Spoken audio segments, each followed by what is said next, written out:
Terkadang apa yang menghentikan Anda dari hidup dalam damai bukan tentang orang lain, tetapi tentang hal-hal yang Anda toleransi dalam diam. Dalam video ini, kami akan mengungkap kebiasaan, pikiran, dan orang-orang yang jika Anda tidak menghilangkannya secara diam-diam, mereka akan terus menguras energi Anda tanpa Anda sadari. Karena kekuatan sejati tidak hanya tentang berteriak meminta perubahan, tetapi tentang bertindak untuk perubahan tersebut dalam kesunyian.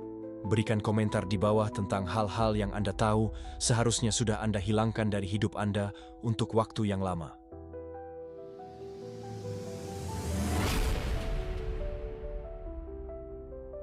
Nomor 1. Kebencian yang tersembunyi. Kebencian adalah seperti racun tak terlihat yang, bukannya membunuh segera, akan menimbulkan korosi perlahan pada energi mental dan emosional kita. Kita sering menyimpannya di bagian terdalam dari keberadaan kita, seperti bayangan yang mengintai, menunggu saatnya untuk muncul. Kebencian tersembunyi bisa menjadi hal yang menghancurkan, menghabiskan vitalitas kita, dan mendistorsi persepsi kita tentang orang dan situasi. Hidup dengan racun ini seperti membawa ransel penuh batu yang tidak kita lihat, namun terus-menerus kita angkat. Kebencian tumbuh dari kemarahan yang belum terselesaikan, dari kata-kata yang tak terucapkan, dari luka yang belum sembuh. Setiap saat kita memelihara kebencian, kita memberikan sebagian dari energi emosional kita terhadap masa lalu yang tidak bisa lagi diubah. Setiap pikiran negatif tentang orang atau situasi, itu menguras energi kita tanpa kita sadari. Keausan ini tidak hanya mempengaruhi kedamaian batin kita, tetapi juga mengganggu hubungan kita dan kemampuan kita untuk menikmati hidup. Orang yang menyimpan dendam sering hidup terjebak dalam pikiran yang terus-menerus mengunjungi luka lama, siklus tak berujung yang mencuri saat ini. Salah satu keyakinan yang paling berbahaya tentang pengampunan adalah bahwa ketika kita memaafkan, kita harus melupakan apa yang terjadi. Yang benar adalah bahwa memaafkan tidak berarti menghapus memori, tetapi melepaskan kebencian yang mengkonsumsi kita. Pengampunan adalah sebuah anugerah yang kita berikan untuk membebaskan diri kita dari beban emosional dari kebencian. Tapi bukan berarti kita harus mengizinkan luka yang sama terulang. Pengampunan tidak sama dengan memberikan izin gratis kepada mereka yang merugikan kita. Sebaliknya, ini tentang membebaskan diri kita dari penjara emosional yang membuat kita terjebak di masa lalu. Ini adalah sebuah proses penyembuhan di mana kita memberikan diri kita kesempatan untuk hidup di masa sekarang, tanpa bayang-bayang masa lalu mendikte reaksi kita. Kebencian seringkali muncul karena harapan yang tidak terpenuhi. Kita berharap bahwa orang memberi kita apa yang kita rasa kita layak dapatkan, dan ketika kita tidak mendapatkannya, kita merasa dikhianati. Ini seperti kita memiliki hutang emosional yang tidak pernah terbayar. Selama kita mempertahankan harapan-harapan ini, kita terus merasa bahwa kita berhak mendapatkan sesuatu. Pola pikir seperti ini merupakan beban berat yang menjadikan kita tawanan dari apa yang seharusnya tidak menjadi milik kita. Bebaskan diri Anda dari kebutuhan untuk mendapatkan kompensasi sangat penting bagi kesejahteraan kita. Hanya ketika kita berhenti menunggu orang lain membayar kita dengan koin yang sama yang kita rasa telah kita investasikan, kita bisa membebaskan diri dari hutang emosional ini dan bergerak maju dengan lebih ringan. Kebencian memiliki kekuatan untuk mendistorsi pandangan kita tentang kehidupan, mengubah emosi sementara menjadi identitas yang kekal. Ketika kita membiarkan kemarahan mereda di dalam hati kita terlalu lama, kita mulai melihat dunia melalui lensa kemarahan ini. Mudah sekali terjebak dalam perangkap untuk berpikir bahwa kita dibenarkan dalam kemarahan kita, bahwa segala sesuatu yang terjadi pada kita adalah konfirmasi bahwa dunia tidak adil terhadap kita. Namun, fokus ini hanya menghilangkan kedamaian batin. Kebencian mengubah kita menjadi tawanan dari cerita yang tidak lagi terjadi. Sebuah cerita di mana kita adalah korban abadi. Dengan mengidentifikasi diri kita dengan kemarahan, kita menjauh dari kapasitas kita untuk menyembuhkan dan tumbuh. Menjadi korban adalah sebuah perangkap di mana kebencian muncul dengan nyaman. Terus-menerus hidup di masa lalu, berpegang teguh pada apa yang mereka lakukan kepada kita, atau apa yang mereka katakan. adalah cara kita untuk memberi diri kita kekuatan atas hidup kita melalui narasi ketidakadilan. Namun, narasi ini dapat menjadi sama adiktifnya dengan merusak. Masa lalu sudah berlalu, dan kita berpegang teguh padanya hanya akan menghilangkan kekuatan kita untuk bertindak pada saat ini. Menjadi korban keadaan bisa menjadi cara untuk menghindari tanggung jawab atas hidup kita. Dengan melakukan hal ini, kita terus terjebak dalam penjara emosional yang mencegah kita dari bergerak maju. Penting untuk menyadari perangkap ini dan membebaskan diri kita darinya untuk mendapatkan kembali kendali atas narasi kita. Sejarah mengajarkan kita pentingnya pelepasan emosi. Itu tidak berarti kita harus mengingkari emosi kita atau bertindak seolah-olah kita tidak pernah terluka. Sebaliknya, ini tentang belajar melepaskan masa lalu tanpa membiarkannya mengendalikan hidup kita. Berlatih melepaskan emosi adalah tindakan kebijaksanaan, di mana kita menyadari emosi kita merasakannya secara mendalam, tetapi kita tidak membiarkan diri kita diatur oleh mereka.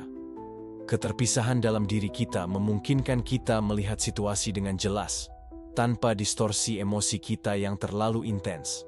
Ketika kita belajar untuk melepaskan apa yang tidak bisa kita ubah, kita bisa menciptakan ruang untuk pengalaman baru, hubungan baru, dan peluang baru. Kunci untuk mengatasi kebencian dan kemarahan adalah penerimaan. Menerima apa yang terjadi bukan berarti kita setuju dengan itu atau mendukungnya, tetapi kita sadar bahwa kita tidak dapat mengubah apa yang telah terjadi. Penerimaan adalah langkah pertama menuju transformasi. Ketika kita menerima luka dan penderitaan kita bisa belajar darinya dan menggunakannya sebagai katalis untuk pertumbuhan pribadi. Rasa sakit memiliki potensi untuk memberi kita pelajaran berharga, ketahanan, kesabaran, kasih sayang. Ketika kita membangun dari penerimaan, kita mengubah pengalaman menyakitkan menjadi langkah-langkah menuju versi yang lebih kuat dan lebih bijaksana dari diri kita sendiri.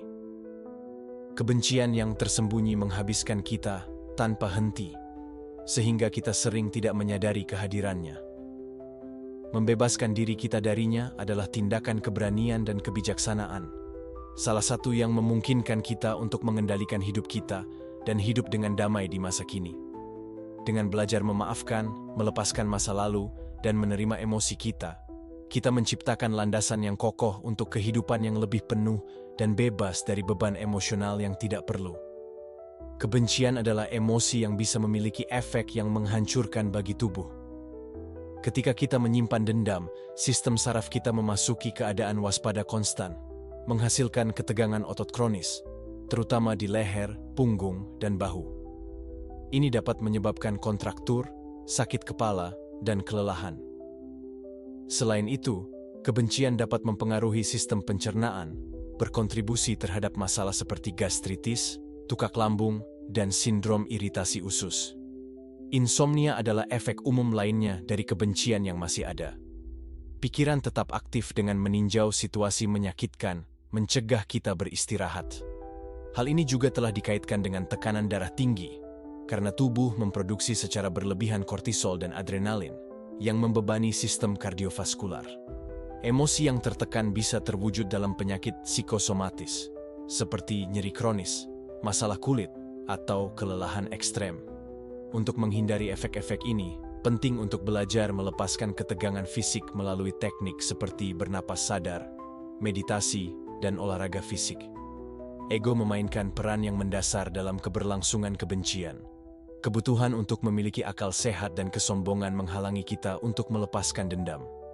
Kita sering terikat pada satu versi fakta yang memperkuat rasa sakit kita, tanpa mempertimbangkan bahwa persepsi kita mungkin bias. Menerima bahwa dampak buruk yang dirasakan mungkin saja merupakan konstruksi mental adalah sebuah tantangan, tetapi juga merupakan kesempatan untuk melepaskan penderitaan. Untuk menonaktifkan ego, ada baiknya berlatih empati, memaafkan, dan rasa syukur. Meditasi dan introspeksi juga membantu kita mengamati emosi kita tanpa sepenuhnya mengidentifikasi diri dengan mereka. Kebencian dalam keluarga bisa diwariskan dari generasi ke generasi, menciptakan dinamika konflik dan jarak emosional. Dalam hubungan pasangan, Rasa dendam muncul ketika harapan tidak terpenuhi, dan luka emosional tidak disembuhkan. Ini bisa mempengaruhi keintiman dan kepercayaan. Untuk menyembuhkan hubungan ini, diperlukan komunikasi yang tegas dan praktik memaafkan. Terapi pasangan, surat ungkapan emosi, dan pencarian momen koneksi bisa menjadi alat yang berguna. Lingkungan pekerjaan juga merupakan ruang di mana kebencian dapat menumpuk. Iri hati, persaingan, dan kurangnya pengakuan menimbulkan frustrasi dan dendam. Hal ini dapat mempengaruhi produktivitas dan kesehatan mental. Penting untuk belajar mengelola konflik pekerjaan dengan cara yang sehat. Ketegasan, negosiasi, dan kemampuan untuk membangun batasan membantu menjaga lingkungan pekerjaan yang harmonis. Ketika kita mendefinisikan diri kita berdasarkan luka-luka kita bisa jatuh ke dalam identitas yang berbasis pada penderitaan. Kebencian bisa jadi berubah menjadi bagian penting dari kepribadian kita, yang membatasi pertumbuhan pribadi kita. Untuk mendefinisikan ulang identitas kita tanpa beban masa lalu, penting untuk bekerja dalam pengetahuan diri dan kasih sayang pada diri sendiri. Tulis narasi pribadi baru dan berfokus pada masa kini memungkinkan kita bergerak maju. Kebencian memperkuat gagasan bahwa kita adalah korban dari keadaan yang memengaruhi citra diri kita. Alih-alih merasa seperti protagonis dalam sejarah kita terjebak dalam peran yang dirugikan. Untuk memutuskan hubungan dengan pola pikir ini penting untuk memperkuat harga diri. Praktik seperti rasa syukur, afirmasi positif, dan terapi bisa membantu membangun kembali citra diri yang lebih baik dan sehat. Ada ilusi bahwa balas dendam akan membawa kelegaan, namun pada kenyataannya hal ini justru melanggengkan penderitaan. Mencari keadilan bukan berarti memberi makan kebencian. Keadilan restoratif yang bertujuan untuk memperbaiki kerusakan melalui pendekatan empatik bisa menjadi jalan menuju penyembuhan, baik secara individu maupun kolektif. Membebaskan diri dari kebencian membutuhkan latihan dan komitmen. Beberapa alat yang berguna termasuk penulisan terapeutik, penulisan surat yang tidak terkirim, atau membuat catatan harian emosional yang membantu mengolah rasa sakit. Meditasi dan perhatian penuh juga membantu. Mengembangkan perhatian penuh memungkinkan Anda melepaskan masa lalu. Gerakan fisik, latihan, tari, atau yoga membantu melepaskan emosi terperangkap dalam tubuh. Mengatasi kebencian ini adalah sebuah proses, tetapi dengan alat yang tepat, itu mungkin untuk mencapai kehidupan yang lebih bebas dan penuh. Jika ini adalah pertama kalinya Anda berada di saluran saya meminta Anda untuk membantu dengan berlangganan dan menyukai video ini. Dengan cara ini, saya bisa terus menciptakan lebih banyak konten seperti ini di masa mendatang. Nomor 2, gangguan fisik dan mental. Terkadang kita terbangun dan merasakan bahwa dunia membebani kita sedikit lebih dari biasanya. Anda melihat sekeliling dan menyadari bahwa itu bukan hanya sekadar perasaan, tetapi bahwa ruang Anda penuh dengan barang-barang, dari benda, tumpukan kertas, pakaian yang dilemparkan ke kursi, dan entah bagaimana juga kepala Anda terlihat seperti laci yang kacau. Saya tidak tahu apakah hal ini terjadi pada Anda, tetapi ketika lingkungan sekitarku berantakan, saya merasa seperti pikiran saya mengikuti jalan yang sama. Gangguan fisik dan mental, meskipun tidak tampak, lebih terhubung daripada kita ingin mengakuinya.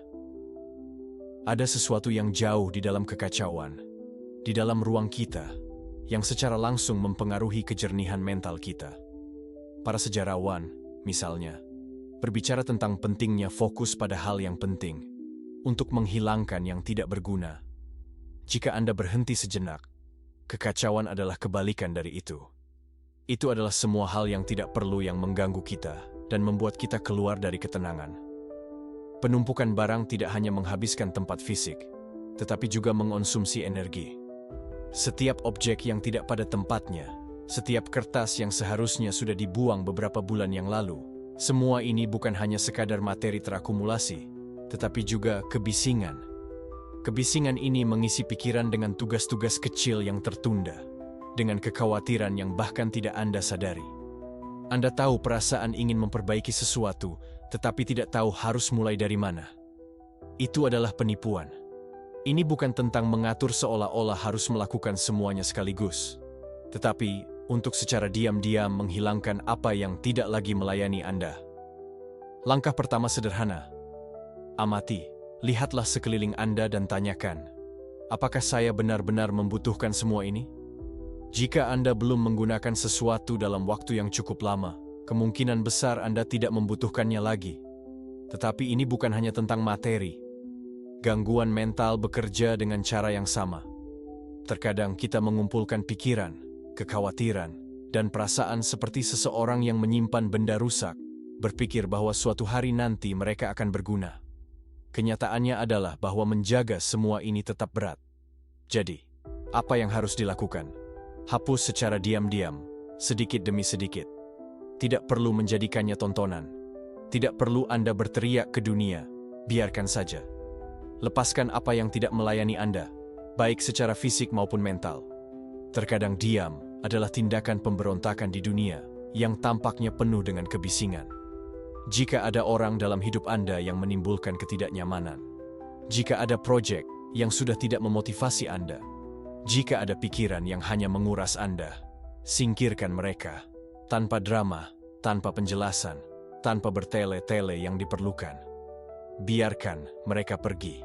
Ingatlah bahwa tatanan luar mencerminkan, dalam banyak kasus, tatanan dalam. Jadi jika Anda mulai menaruh sedikit kejelasan di sekitar Anda akan melihat bagaimana sedikit demi sedikit kejelasan ini pun datang ke pikiran Anda. Ini bukan sihir, ini adalah proses. Seperti saat Anda memutuskan untuk membersihkan laci dan tiba-tiba merasa lebih ringan. Karena pada akhirnya, setiap hal memiliki tempatnya sendiri, dan hal ini mengurangi kekhawatiran kita. Setiap objek yang Anda lepaskan adalah satu langkah lagi menuju yang lebih ringan, lebih jernih. Sejarahnya tidak rumit dengan yang tidak diperlukan. Tahukah Anda bahwa kunci adalah fokus pada apa yang penting, pada yang benar-benar layak mendapatkan perhatian Anda, dan apa yang tidak? Biarkan saja yang berlalu. Begitulah sederhana. Dan memang seharusnya begitu bagi kita.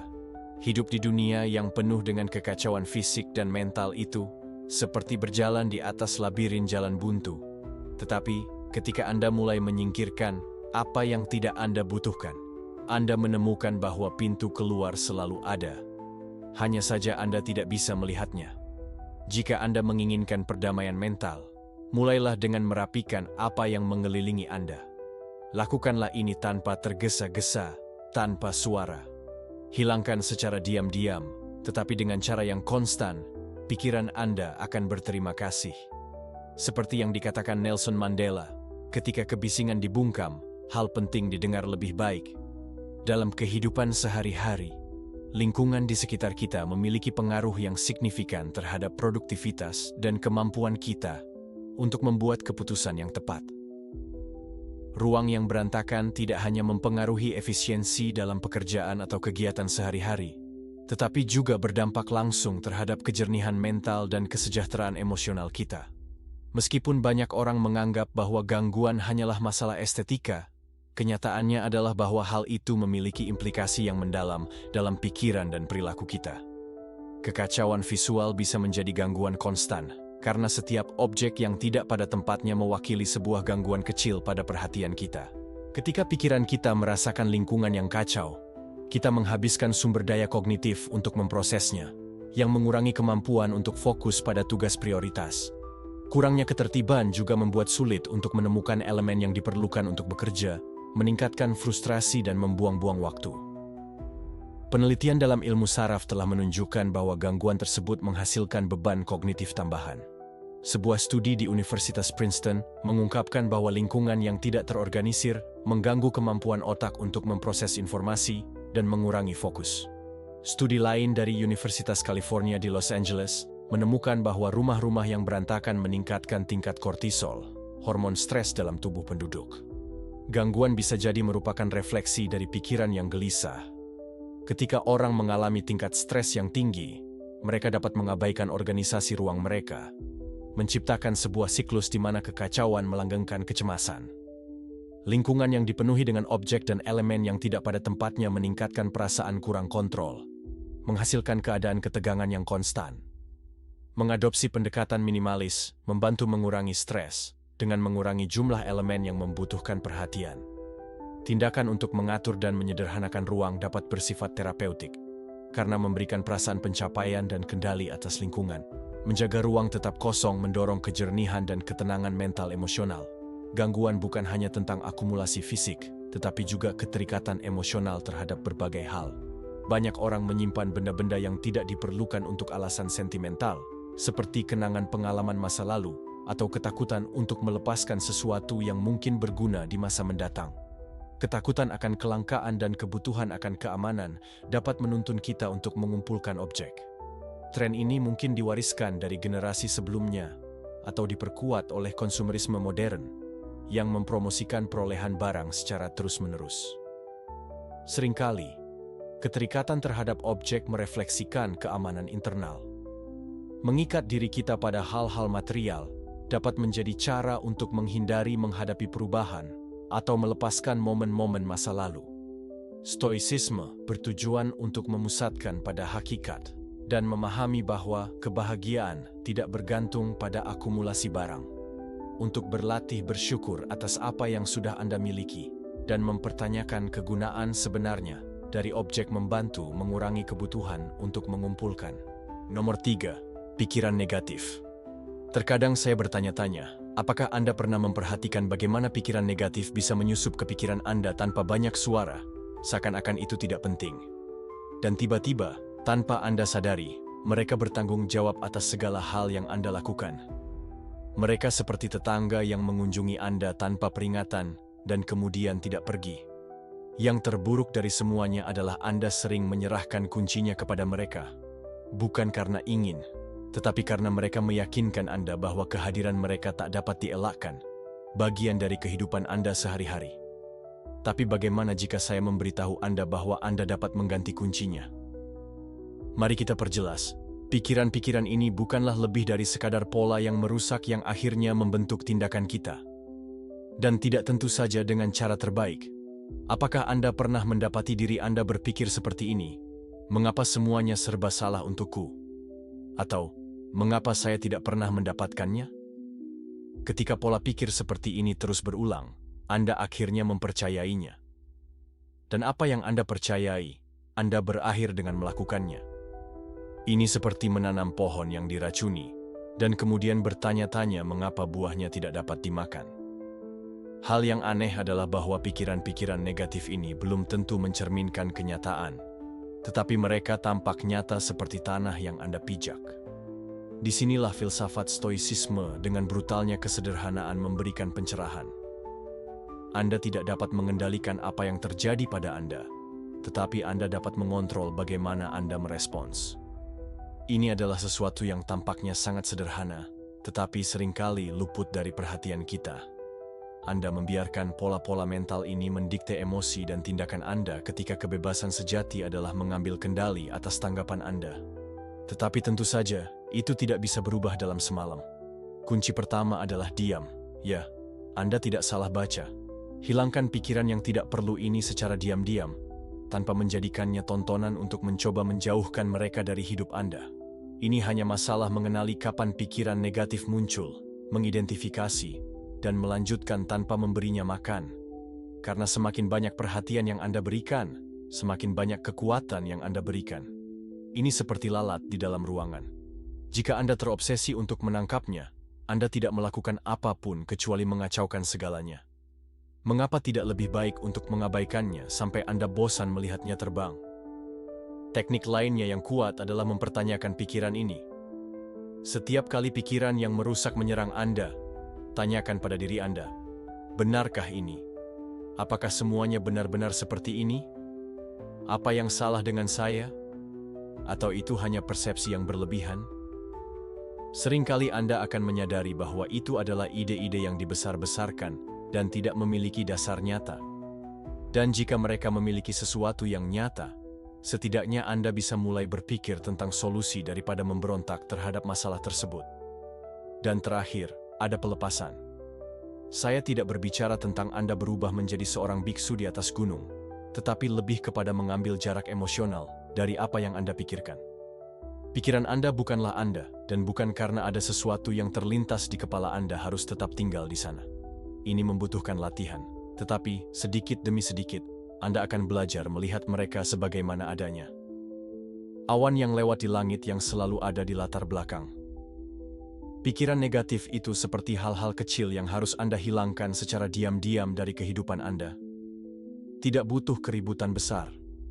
Hanya satu perubahan fokus, kesabaran, dan pertanyaan internal. Karena pada akhirnya, apa yang Anda pikirkan membentuk apa yang Anda lakukan. Dan apa yang Anda lakukan menentukan siapa Anda. Seperti yang dikatakan Brian Tracy dengan tepat, pikiran bukanlah fakta, tetapi jika Anda mempercayainya, mereka akan menjadi realitas Anda. Pikiran negatif adalah bagian yang tak terelakkan dari pengalaman manusia, tetapi memahami asal-usulnya memungkinkan Anda untuk mengelolanya dengan lebih efektif. Ada beberapa teori tentang asal-usulnya, dan banyak dari mereka menunjuk bahwa pikiran-pikiran ini dapat dipelajari di masa kecil, terpengaruh oleh masyarakat, atau hasil dari pengalaman pribadi. Sejak usia dini, anak-anak menyerap pola pikir orang tua dan pengasuh mereka. Jika mereka tumbuh di lingkungan di mana kritik dan ketakutan, mereka mungkin akan mengembangkan pola pikir yang berorientasi pada negatif. Selain itu, masyarakat memainkan peranan penting. Cara komunikasi, jaringan sosial, dan norma budaya dapat memperkuat ketidakamanan dan pesimisme. Di sisi lain, pengalaman pribadi juga membentuk dialog internal kita. Satu serangkaian kegagalan atau kejadian traumatik dapat menimbulkan kecenderungan untuk berpikir dengan cara negatif. Pada tingkat biologis, neurotransmitter seperti serotonin, dopamin, dan kortisol berperan mendasar dalam regulasi keadaan mood. Ketika terjadi ketidakseimbangan dalam zat kimia ini, otak cenderung menghasilkan pola pikir pesimistis. Pikiran negatif tidak hanya mempengaruhi pikiran kita, tetapi juga tubuh kita. Perenungan yang terus-menerus dapat menyebabkan tingkat stres yang tinggi, kecemasan, dan bahkan insomnia. Ketika pikiran terjebak dalam siklus pikiran negatif, tubuh merespons dengan meningkatkan produksi kortisol, hormon stres. Kelebihan kortisol dapat menimbulkan peradangan, melemahkan sistem kekebalan tubuh, dan menyebabkan masalah kesehatan jangka panjang. Untungnya, ada teknik yang terbukti secara ilmiah dapat mengurangi dampak fisiologis dari pikiran ini. Pernapasan dalam membantu mengurangi respon melawan atau lari, mempromosikan relaksasi. Meditasi dan perhatian juga telah terbukti efektif dalam menenangkan pikiran dan mengurangi kadar kortisol.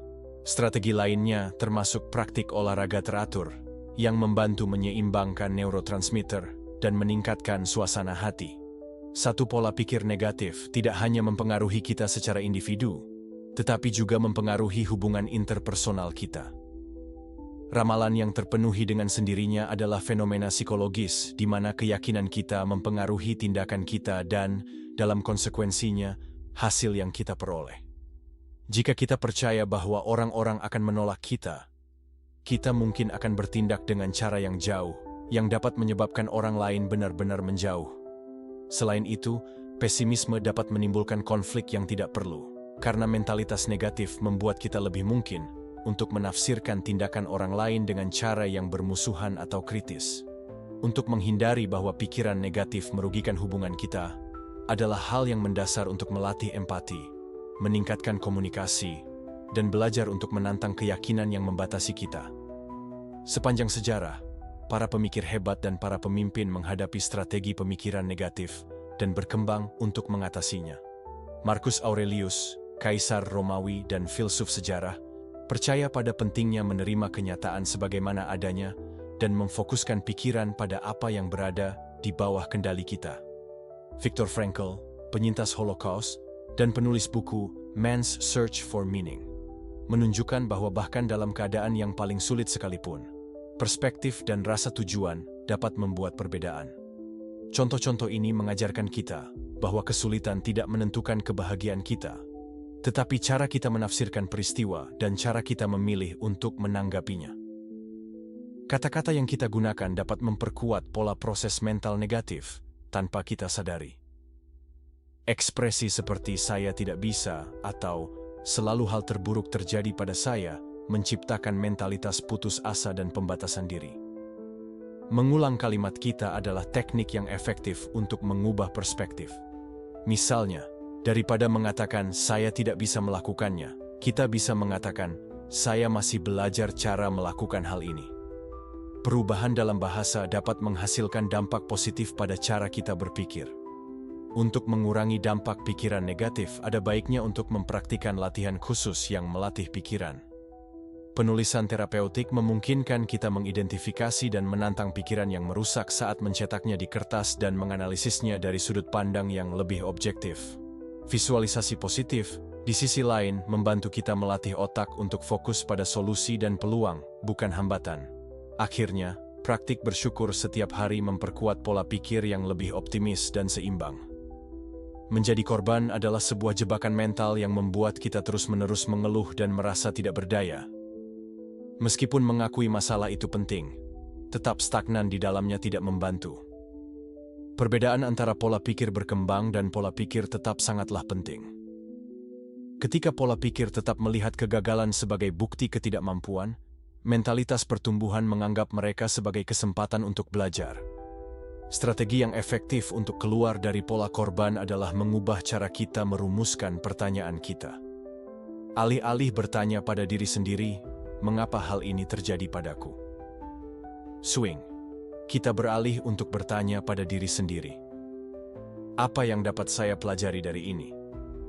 Perubahan perspektif ini memberi kita kontrol lebih besar atas keadaan kita dan mendorong kita untuk mencari solusi. Nomor 4. Bebaskan diri dari beban pembenaran konstan. Ada beban yang kita tanggung tanpa kita sadari. Itu tidak membebani pundak Anda, juga di belakang, tetapi di pikiran dan hati. Beban penjelasan yang tidak perlu, dari pembenaran konstan, dari dorongan yang hampir otomatis untuk memberikan alasan, untuk setiap keputusan yang kita buat, untuk setiap pilihan yang kita ambil. Bagaimana cara menjalankannya memerlukan izin. Seolah-olah bertindak karena kemauan itu sendiri adalah satu keberanian. Kebiasaan halus namun terus-menerus ini membenarkan diri sendiri adalah sebuah jebakan diam. Tanda bahwa kita masih terjebak dengan kebutuhan untuk mendapatkan persetujuan. Ketika seseorang tidak merasa damai dengan dirinya sendiri, ia mencari kelegaan dari orang lain yang seharusnya dibangun di dalam. Dan salah satu cara paling umum untuk mencarinya adalah dengan membenarkan diri sendiri. Kenapa kamu tidak pergi? Kenapa kamu bilang? Kenapa Anda memilih jalan ini? Jawabannya biasanya datang dalam bentuk penjelasan yang panjang, bukan kebenaran sederhana. Karena itulah yang saya rasakan, karena itulah yang saya putuskan. Tetapi itu jarang diucapkan. Sebagai gantinya, pikiran berusaha untuk menghiasi, melembutkan dan meyakinkan, seolah-olah keaslian itu sendiri tidak cukup. Disinilah luka muncul. Keraguan tentang harga diri sendiri, ketidakamanan tentang validitas keputusan kita tanpa stempel pihak lain. Membenarkan diri sendiri tidak selalu merupakan tindakan kejelasan, tetapi seringkali merupakan strategi perlindungan. Kita melindungi citra yang orang lain miliki tentang kita. Kita berhati-hati untuk tidak tampak egois, tidak tampak acuh tak acuh, agar tidak tampak salah. Namun dalam upaya ini, dengan mempertahankan penampilan, kita mengorbankan kekuatan batin. Setiap kali kita menjelaskan terlalu banyak, kita melemahkan otot pengakuan. Alih-alih mempertahankan kekuatan dari dalam, kita meminta, tanpa mengatakannya, dukungan dari luar. Dan itu, seiring waktu, mengikis otoritas pribadi kita. Ada perbedaan yang halus namun kuat, antara bertindak tegas dan bertindak dengan kesombongan. Ketegasan tidak perlu memaksakan diri, tidak berteriak atau menutup pintu. Mungkin itu selembut bisikan, tetapi sejelas batu di jalan. Katakan tidak, pilih yang berbeda, ambil jarak. Semua ini bisa dilakukan dengan kebaikan, tanpa perlu membenarkan segalanya. Karena ini bukan tentang menutup diri terhadap dialog, tetapi berhenti bergantung pada penilaian orang lain untuk mendapatkan kedamaian. Orang yang tegas tidak menjelaskan setiap langkah. Jika ini diperbolehkan, dan itu sudah cukup. Masalahnya adalah, ketika kita membenarkan segala hal, kita memasuki siklus validasi eksternal. Semakin banyak kita membenarkan, semakin besar kewenangan yang kita berikan kepada orang lain tentang kehidupan kita. Lagi-lagi kita mengkondisikan keputusan kita pada persetujuan eksternal. Ketika kita hidup seperti ini, kita tidak lagi menjadi penulis karya kita sendiri, tetapi aktor dalam naskah yang ditulis oleh orang lain. Apa yang sebenarnya kita butuhkan bukanlah mereka yang mengerti kita selalu, tetapi tindakan kita yang lahir dari koherensi internal. Keaslian tidak perlu dijelaskan. Jika Anda merasa, jika Anda memperhatikan, Anda menghormatinya. Epictetus, salah satu orang bijak sejarah yang hebat, mengatakan hal ini dengan kesederhanaan dan keterus-terangan. Jangan menjelaskan filosofi Anda, wujudkan filosofi Anda. Bukan apa yang kita katakan, tetapi apa yang kita lakukan. Dan seringkali ada kata-kata yang tertinggal. Untuk hidup sesuai dengan apa yang diyakini, mempertahankan diri dengan bermartabat dalam apa yang ada, memiliki dampak yang lebih besar daripada argumen lainnya. Di dunia yang penuh dengan pidato, yang sebenarnya revolusioner adalah hidup dalam koherensi, tanpa ornamen, tanpa pembenaran. Orang yang paling dihormati bukanlah yang paling banyak bicara, tetapi yang paling banyak hidup dengan kejelasan. Ada kekuatan diam dalam diri seseorang yang tidak meminta maaf karena menjadi dirinya sendiri, bahkan bukan dengan melakukan apa yang dirasa benar. Kekuatan ini tidak lahir dari ego yang membesar, tetapi dari pusat yang dibangun dengan baik. Kepercayaan tidak dideklarasikan, tetapi diproyeksikan dan diproyeksikan ketika setiap langkah diambil dari niat dan bukan karena takut. Mungkin untuk mulai mengubah pola ini, jawaban singkat seperti, karena dengan cara ini saya memutuskan, mungkin tampak tidak nyaman pada prinsipnya. Tetapi dalam ketidaknyamanan ini bersembunyi pertumbuhan. Ini adalah cara untuk berlatih otonomi emosional. Pada awalnya, takut terlihat dingin atau tidak peka, mungkin ingin membawa kita kembali ke penjelasan. Namun jika kita melawan, jika kita tetap bertahan dalam situasi ini, di mana kita hanya berbicara kebenaran tanpa hiasan, ada sesuatu yang berubah. Nomor 5. Hilangkan sabotase diri dan kembangkan pikiran yang memberdayakan Anda. Sejak usia dini, banyak orang belajar hidup dengan suara hati yang menghakimi, mengkritik, dan membatasi. Suara ini seringkali halus, di waktu lain kadang-kadang secara brutal langsung, menjadi sejenis narator tak terlihat yang menyertai setiap keputusan, setiap upaya, setiap mimpi. Hal yang paling mengganggu bukanlah kehadiran suara itu, tetapi faktanya bahwa ia diberikan kredibilitas mutlak. Itu adalah suara yang mengatakan, "Kamu tidak bisa, kamu tidak layak. Ini bukan untukmu." Suara ini diterima seolah-olah itu adalah bagian dari dirimu sendiri, padahal sebenarnya itu adalah akumulasi dari pengalaman menyakitkan, ketakutan yang diwariskan, dan penilaian eksternal yang telah tertanam dalam jiwa tanpa diperiksa. Itu bukan suara dari jati diri sejati, tetapi sebuah pemrograman. Dan karena semua pemrograman dapat dimodifikasi, sabotase diri adalah hasil yang lebih tenang dan lebih dahsyat dari suara itu. Ia tidak menampilkan dirinya dengan teriakan, tetapi dengan bisikan yang disamarkan sebagai logika. Lakukan besok. Ini bukan saatnya. Jangan berusaha untuk apa. Jika Anda akan gagal. Musuh ini, internal, tidak meluncurkan serangan frontal, tetapi tergelincir ke dalam alasan, ke dalam kemalasan, ke dalam perbandingan konstan, dan keputusan untuk tidak mencoba. Ini adalah boikot yang tersamar, kehati-hatian, dan semakin banyak waktu berlalu, semakin kuat jadinya. Bukan karena aku punya alasannya, tetapi karena dia diberikan tempat di tahta pikiran, tanpa menanyainya. Tapi apa yang paling indah tentang manusia adalah kemampuan mereka untuk bertransformasi. Apa yang telah dipelajari dapat tidak dipelajari lagi. Apa yang direkam bisa ditulis ulang. Ini bukan tentang menutup pandangan terhadap hal-hal negatif atau mengulang kalimat kosong sambil menunggu keajaiban. Ini tentang jujur meninjau apa yang Anda pikirkan dan bertanya pada diri sendiri. Apakah ini membantu saya atau merugikan saya? Karena setiap pikiran yang membatasi diterima sebagai kebenaran yang memperkuat identitas, berdasarkan rasa takut dan kekurangan. Dan setiap pikiran yang memberi kita kekuatan, meskipun kecil, adalah batu bata dalam pembangunan identitas yang lebih bebas dan berkuasa. Para sejarawan telah mengetahui hal ini. Marcus Aurelius menulis, Jiwanya diwarnai dengan warna pikiranmu. Kalimat ini bukan hanya puisi filosofis, tetapi juga panduan praktis. Langkah pertama adalah melihat apa yang terjadi di pikiran tanpa menghakiminya, tanpa mengidentifikasi diri Anda langsung. Lihat saja apa yang aku lakukan ketika saya merasa frustrasi. Apa yang aku katakan pada diriku sendiri ketika aku gagal. Sebuah cerita yang saya ulangi ketika saya ragu. Dalam pengamatan ini secara netral, revolusi dimulai. Karena jika kamu bisa melihat sebuah pikiran, kamu bisa terpisah darinya.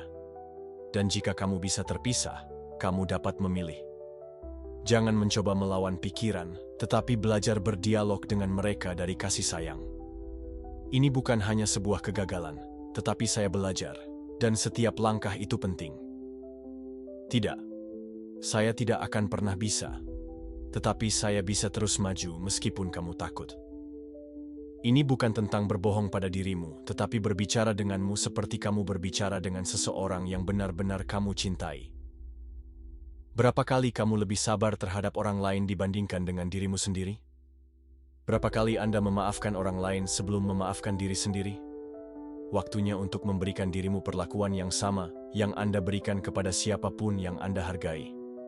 Sudah saatnya untuk menumbuhkan hubungan yang lebih baik dengan diri Anda sendiri. Hubungan itu dibangun bukan dengan pidato besar, tetapi dengan tindakan kecil yang menghormati. Bangunlah saat kamu tidak bersedia. Coba sekali lagi ketika semua dalam dirimu berkata itu tidak sepadan. Diamkan suara yang mengejekmu dengan sederhana, saya melakukan yang terbaik yang saya bisa. Dan terus berlanjut tanpa drama, tanpa tepuk tangan, karena dalam tindakan ini terdapat martabat pribadi. Pada saat-saat seperti ini, diam dengan ketekunan, mulai menyembuhkan keretakan internal yang menyebabkan sabotase diri. Ada orang yang menunggu untuk merasa baik sebelum bertindak, tetapi penantian ini adalah perangkap. Aksi yang sering terjadi membawa motivasi, bukan sebaliknya. Melakukan dengan gemetar, berurusan dengan keraguan, berurusan dengan ketakutan, tetapi lakukanlah. Setiap tindakan yang bertentangan dengan suara sabotase diri adalah sebuah pesan baru bagi otak. Kita tidak lagi hidup dalam ketakutan. Kami memilih sesuatu yang lain. Nomor 6. Hilangkan kebisingan alasan Anda untuk mendengarkan pintu yang terbuka. Kita menjalani hidup dengan keyakinan bahwa yang kita kekurangan adalah waktu, uang, kontak, atau kondisi ideal. Tetapi dalam realitas, apa yang biasanya kita kurang adalah keinginan untuk mengambil alih tanggung jawab penuh atas keputusan kita. Kita bercerita dengan baik, terstruktur, dan bahkan meyakinkan tentang mengapa kita tidak bisa bergerak maju, seolah-olah itu adalah kebenaran yang kokoh dan tak terbantahkan. Namun, jauh di lubuk hati kita tahu, banyak terkadang ini bukan tentang kurangnya kapasitas, tetapi kelebihan pembenaran. Setiap alasan yang kita ucapkan, termasuk yang terkecil, beroperasi sebagai dinding yang tak terlihat. Sebuah dinding yang tidak hanya menghalangi jalan kita, tetapi juga meredam gema peluang yang mengetuk pintu kita dengan takut. Permintaan maaf tidak hanya memperlambat kita, mengalihkan perhatian kita, dan menimbulkan kebisingan. Dan kebisingan ini menghalangi kita untuk mendengar tanda-tanda halus dari jalan tersebut. Sebuah ide yang muncul ketika membaca buku, percakapan yang menginspirasi kita, momen kejelasan saat kita berjalan dalam diam. Pintu itu tidak selalu terbuka lebar, seringkali hanya berderit, menunggu seseorang berani untuk membalikkan keadaan. Kita percaya bahwa kita harus benar-benar siap sebelum memulai. Ada saat yang tepat di mana semuanya selaras, dan akhirnya aman untuk mengambil langkah tersebut. Tetapi kenyataannya adalah tidak ada momen yang sempurna. Menunggu sampai rasa takutnya hilang atau semuanya terkendali adalah seperti menginginkan laut tenang untuk belajar bagaimana berenang. Orang-orang yang mencapai hal-hal penting dalam hidup hampir tidak pernah memulainya dengan pasti, bahkan tanpa jaminan. Mulailah dengan apa yang ada, termasuk kapan ini mungkin terlihat kecil, tetapi dengan tekad untuk maju. Dan itulah rahasia yang banyak orang tidak mau terima. Bergerak maju itu menyakitkan. Sungguh menyakitkan untuk mengakui bahwa tidak ada seorang pun yang akan melakukan lebih banyak untuk Anda. Tidak ada jalan pintas, bahwa mengambil langkah berarti meninggalkan kenyamanan pembenaran. Namun, dalam rasa sakit yang sama itu juga terletak benih pertumbuhan. Karena bagaimana jika membangun, meskipun takut, adalah apa yang benar-benar mengubah kita. Alasan adalah kebohongan yang lembut, disamarkan sebagai kehati-hatian. Kita berkata pada diri kita sendiri bahwa ini bukan saatnya karena kita bertanggung jawab. Karena kita harus mengutamakan hal-hal lainnya. Karena nanti kita akan melakukannya lebih baik. Namun di balik setiap alasan, biasanya tersembunyi ketakutan. Takut terhadap kegagalan, mengekspos diri sendiri, kehilangan kontrol. Dan ketakutan ini licik. Ia membuat kita percaya bahwa suara kehati-hatian adalah masuk akal, padahal sebenarnya itu hanya suara dari stagnasi yang sopan. Mengatasi ini, langkah pertama menuju kehidupan yang lebih sadar adalah menumbuhkan kejujuran yang brutal terhadap diri sendiri. Ketika sebuah alasan muncul, berhenti sejenak dan lihatlah dengan jujur. Tanyakan pada diri Anda dengan ketulusan. Apakah ini nyata atau hanya sekadar kepura-puraan? Mungkin menyakitkan untuk mengakui bahwa Anda telah menahan diri karena takut atau malas, tetapi ketidaknyamanan ini jauh lebih berharga daripada tahun-tahun stagnasi yang disamarkan sebagai logika. Jujur kepada diri sendiri bukanlah suatu tindakan kritik diri yang merusak, tetapi melepaskan. Karena ketika kamu berhenti berbohong pada diri sendiri, kamu berhenti membatasi diri sendiri. Perubahan nyata dimulai ketika Anda berhenti fokus pada apa yang kamu kekurangan, dan mulai melihat apa yang sudah kamu miliki. Anda tidak membutuhkan semua sumber daya, tidak semua pengetahuan. Anda perlu memulai. Kita semua punya satu modal internal: waktu, ide, kemampuan, intuisi, kemauan. Masalahnya adalah banyak yang tidak datang karena mereka terlalu sibuk mengeluh tentang apa yang tidak mereka miliki. Dengan mengubah fokus, dengan melihat dengan teliti apa yang sudah tersedia, kita membuka perspektif baru, yaitu kemungkinan. Dan dengan tampilan baru itu, banyak pintu yang dulunya tampak tertutup mulai terbuka. Epictetus, salah satu filsuf besar dalam sejarah, mengajarkan bahwa satu-satunya yang benar-benar ada dalam kekuasaan kita adalah sikap dan tindakan kita. Segala hal lainnya, iklim, keputusan orang lain, hasil dari inisiatif kita, sudah di luar kendali kita. Namun jika kita tetap menatap teguh pada hal-hal yang bergantung pada kita, kita berhenti hidup sebagai korban keadaan. Kita berhenti menunggu dan mulai melakukan. Dan ketika Anda bertindak dari tempat itu, dari keinginan batin ini yang tak terpecahkan, suara permintaan maaf mulai memudar. Kemudian Anda bisa mendengar derit kecil dari pintu-pintu yang selalu terbuka untukmu. Hari ini kamu bisa mengubahnya, bukan besok. Tidak ketika kamu punya lebih banyak waktu, tidak ketika Anda merasa lebih siap. Nomor 7. Merencanakan setiap detail hidup mungkin terdengar penting, tetapi sebenarnya, hidup ini seperti sungai yang mengalir tanpa henti. Ia penuh dengan momen yang tak terduga, seperti sebuah tarian yang indah antara yang bisa kita prediksi dan yang mengejutkan kita. Ketika kita berusaha keras untuk mengendalikan setiap belokan dan pusaran air, rasanya seperti mencoba menjinakkan angin dengan tangan kosong. Usaha itu seringkali membuat kita lelah dan frustrasi. Kebijaksanaan sejati bukanlah tentang mendominasi aliran sungai, tetapi tentang belajar untuk berenang bersamanya, mengalir bersama arusnya. Kita harus menerima bahwa kita tidak selalu bisa memilih arah hidup, tetapi kita bisa memilih bagaimana kita bergerak di dalamnya. Ketika kita berpegang pada keinginan untuk mengontrol setiap detail, kita sebenarnya terjebak dalam kecemasan dan stres. Kita hidup di dunia yang seringkali menuntut kita untuk memiliki rencana dan tujuan, seolah-olah hidup ini adalah teka-teki yang jika kita pecahkan, kita akan mendapatkan kebahagiaan abadi. Namun, hidup bukanlah teka-teki, tetapi kanvas yang selalu berubah, di mana warna-warnanya bercampur dengan cara yang tak terduga dan garis-garisnya memudar untuk memberi ruang bagi bentuk baru. Mencoba mengendalikan setiap sapuan kuas dalam hidup kita itu melelahkan dan seringkali tidak berguna. Keindahan hidup justru terletak pada ketidakpastian, pada momen-momen yang mengejutkan kita, menantang kita, dan mengubah kita.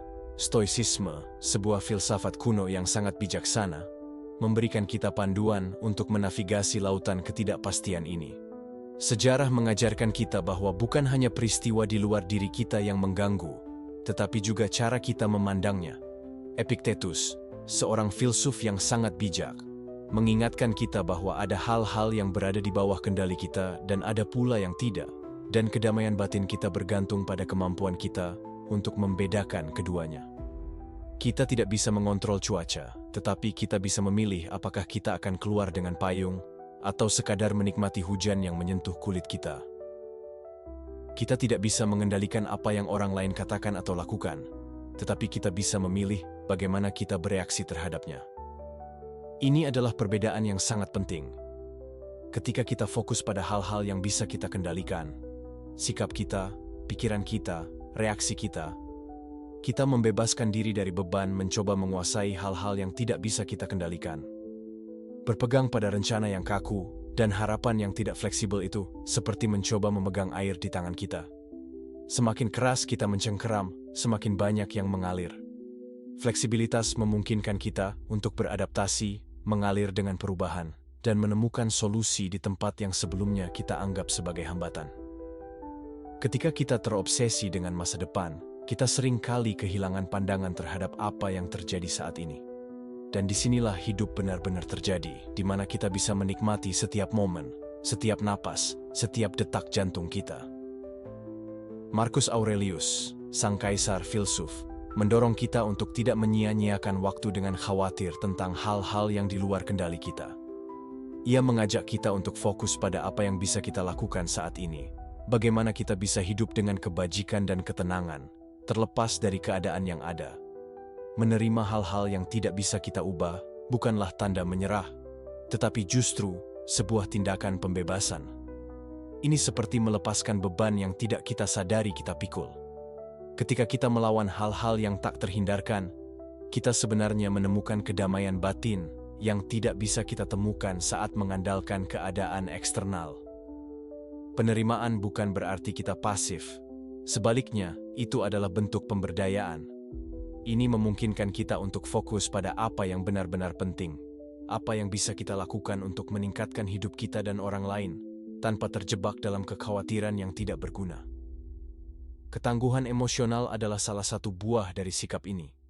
Ketika kita belajar melepaskan kendali dan merangkul ketidakpastian, kita menjadi lebih mampu menghadapi hal-hal tak terduga dengan tenang. Hidup pasti akan melemparkan badai kepada kita. Itu tidak bisa dihindari. Namun, kemampuan kita untuk tetap tenang di tengah kekacauan adalah yang mendefinisikan diri kita. Memupuk ketahanan ini memang tidak mudah. Itu membutuhkan latihan, kesabaran, dan yang paling penting, pemahaman bahwa kita tidak bisa mengendalikan segalanya. Namun, usaha itu sangat berharga karena memungkinkan kita untuk hidup dengan cara yang lebih utuh dan autentik. Nomor 8. Hilangkan karakter yang kamu ciptakan untuk menyenangkan orang lain dan kembali ke diri sendiri. Selama bertahun-tahun, Anda telah membangun karakter, seseorang yang belajar tersenyum pada waktu yang ditentukan, mengatakan apa yang orang lain ingin dengar, dan menyesuaikan diri tanpa membuat terlalu banyak kebisingan. Kamu berhasil melakukannya karena mereka bilang itu adalah hal yang benar untuk dilakukan, karena kamu menemukan bahwa kamu diterima dengan cara itu, persetujuan, cinta, pengakuan. Namun jauh di lubuk hati, setiap gerakan yang dipaksakan, setiap kata yang tak terucap, setiap emosi yang terpendam adalah satu batu bata lagi di dinding yang memisahkan dirimu dari dirimu yang sebenarnya. Kamu menyebutnya adaptasi, tetapi seiring berjalannya waktu, itu berubah menjadi penjara. Penjara harapan orang lain, dari ketakutan yang diwariskan, dari kebutuhan konstan untuk validasi. Karakter yang Anda ciptakan untuk menyenangkan memiliki banyak nama. Terkadang disebut sebagai orang yang sukses, yang lain menyebutnya orang yang kuat atau selalu tersedia. Namun tidak ada satupun nama tersebut milik sepenuhnya. Itu adalah label yang dipinjamkan oleh masyarakat yang memberi penghargaan penampilan di atas kebenaran. Dan semakin banyak kamu mencoba mempertahankan fantasi itu, semakin jauh kamu menjauh darinya yang sebenarnya. Jiwa mulai memudar, tubuh menjadi tegang, pikiran menjadi lelah, karena berpura-pura terus-menerus adalah melelahkan. Dan lebih buruknya lagi, hidup tanpa keberadaanmu adalah bentuk pengkhianatan yang halus, yang berulang setiap hari, dan yang membebani mahal seiring berjalannya waktu. Mungkin tidak ada seorang pun yang mengatakannya dengan jelas, tetapi sebagian besar penderitaan manusia lahir di sana, dalam keterputusan dengan dirimu sendiri. Hal ini tidak hanya terjadi karena stres atau kegagalan. Itu berasal dari upaya untuk mempertahankan kehidupan yang tidak mewakili Anda. Berasal dari mengejar tujuan yang tidak lahir dari diri Anda. Itu berasal dari mengatakan ya ketika segalanya dalam hati berteriak tidak.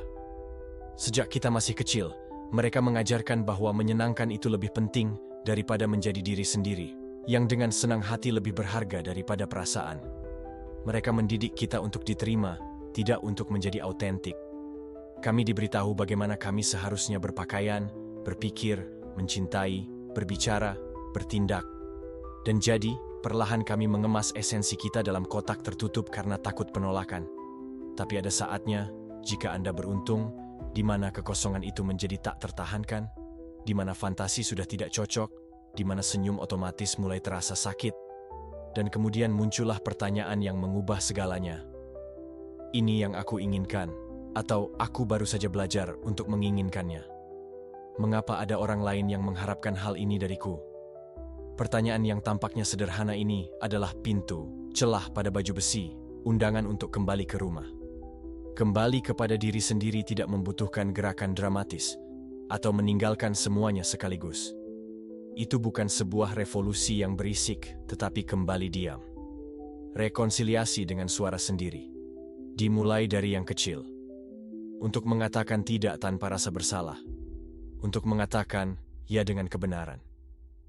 Pilihlah buku yang kamu suka, meskipun itu tidak modis. Berpakaianlah dengan cara yang membuat Anda merasa nyaman, bukan bagaimana mendikte tren. Jauhilah orang-orang yang memuji Anda atas penampilan Anda, dan dekati seseorang yang memelukmu karena siapa Anda. Ilmu pengetahuan sudah mengatakan, hidup dari keaslian meningkatkan kesehatan mental, mengurangi kecemasan, memperkuat harga diri. Ini bukan hanya sekedar aspirasi spiritual, itu adalah kebutuhan biologis. Dan kaum Stoik sudah mengetahui hal ini berabad-abad yang lalu. Epictetus mengungkapkan hal ini dengan jelas. Jangan hidup untuk mata orang lain, tetapi selaras dengan sifatmu. Karena segala sesuatu yang lain hanyalah kebisingan. Karena segala sesuatu yang lain adalah perbudakan. Tentu saja ada biayanya. Menjadi otentik berarti mengambil risiko kehilangan hubungan berdasarkan kenyamanan, lingkungan yang berkelanjutan pada penyerahan diri, dan peran yang membuat Anda terjebak dalam rutinitas. Akan ada percobaan, akan ada ketidaknyamanan. Tetapi dari sisi lain dari kejujuran yang tidak nyaman ini, ada kedamaian, kedamaian sejati. Yang ini tidak tergantung pada seberapa banyak orang yang menyetujui Anda, tetapi seberapa jujurnya Anda terhadap diri Anda sendiri.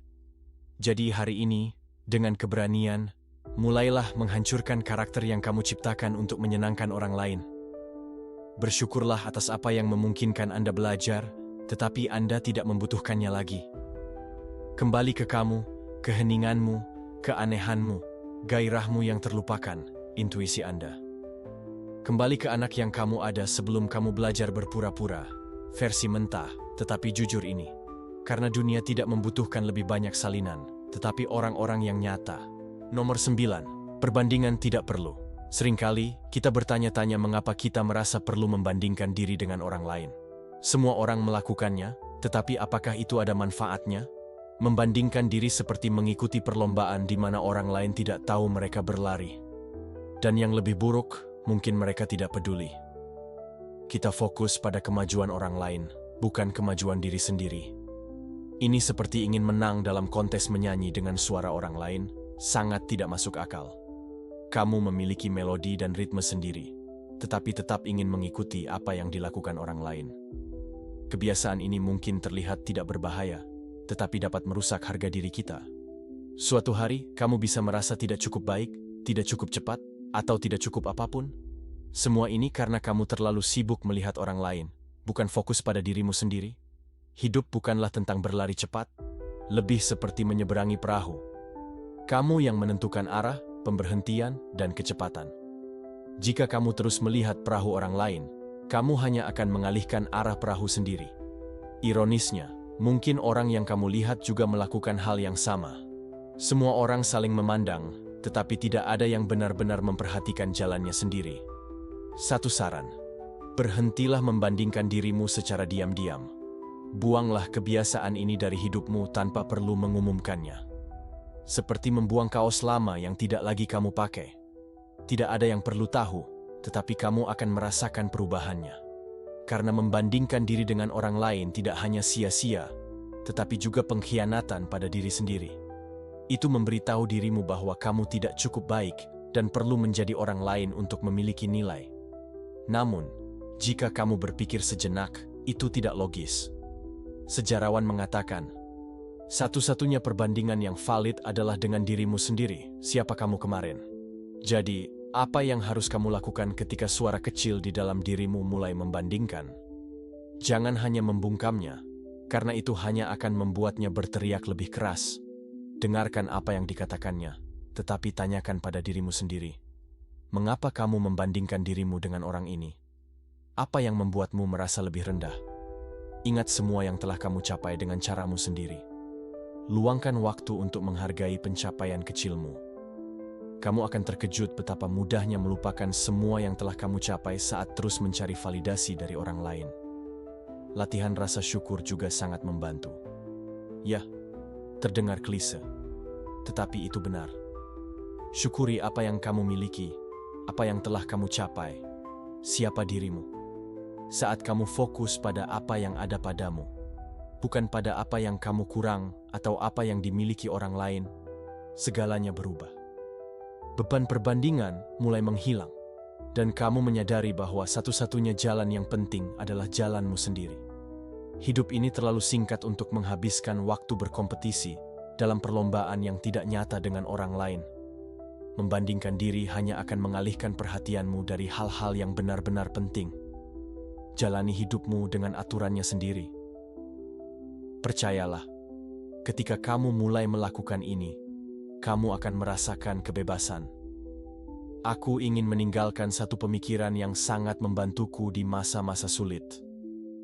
Ketika kamu berhenti melihat dirimu melalui mata orang lain, kamu menemukan siapa dirimu yang sebenarnya. Perbandingan yang terus-menerus dengan orang lain adalah fenomena umum dalam hidup kita yang seringkali tidak kita sadari seberapa dalam pengaruhnya. Dalam bentuknya yang merusak, perbandingan ini tidak hanya mempengaruhi harga diri, tetapi juga bisa menjadi hambatan nyata untuk menikmati proses pertumbuhan.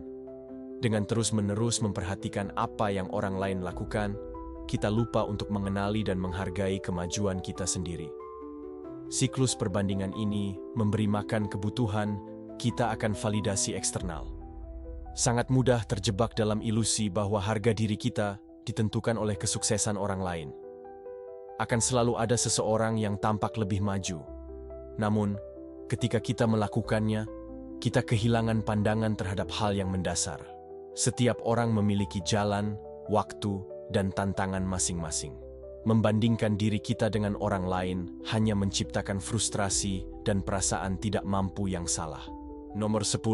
Hapus gagasan bahwa kebahagiaan adalah sebuah tujuan, bukan sebuah pengalaman.